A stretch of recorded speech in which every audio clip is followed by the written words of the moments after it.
Before we begin, remember to like and subscribe, as your support is really appreciated. I also want to give thanks to Predator Q's, Town Chalk, and Kamui Tips. Without them, these videos wouldn't be possible. Philly Fingers here, playing snooker on a pool table.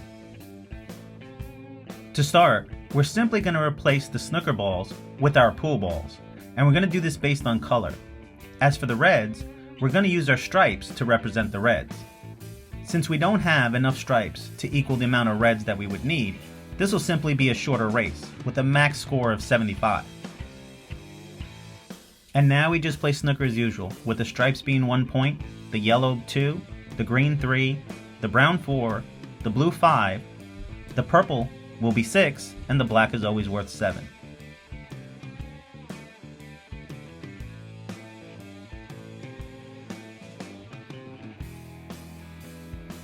The object of the game is always the same. You make a stripe first, and then a colored ball. Once you pocket a colored ball, you'll bring it back up and spot it until all the stripes are gone.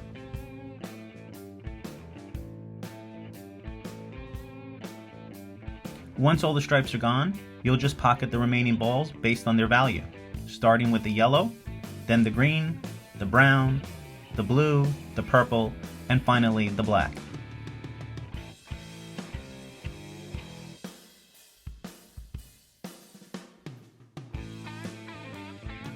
Here you see after I make a stripe, I'm always playing position for the black, because I want to get a max score. I'm trying to maximize the most points possible.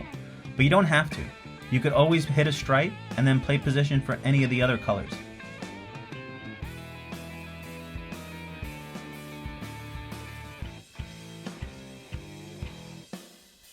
And if you feel that this game is going too quickly, and you want to play a longer match, where you can have a max score of 147, like in traditional snooker, and you have access to another rack of balls, you can use those extra stripes to replace the 15 reds that are actually needed in a traditional game.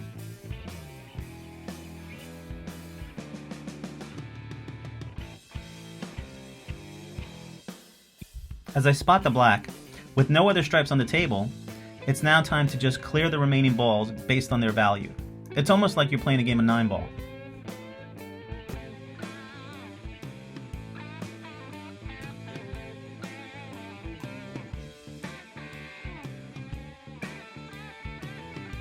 And why do this? Why play snooker on a pool table? Well, for the simple reason of I just don't have access to a snooker table right now. And for those of us who love snooker and love the game, love the strategy of it, but we just don't have access to an actual snooker table, this is the best alternative that I could come up with.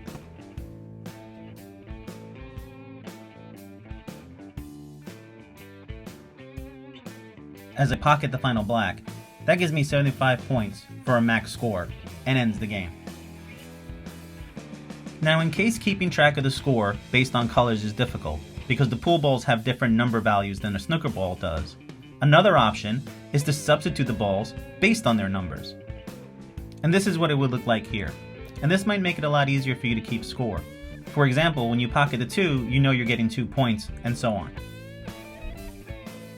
I also suggest that you start the game with a safety break, just like in real snooker.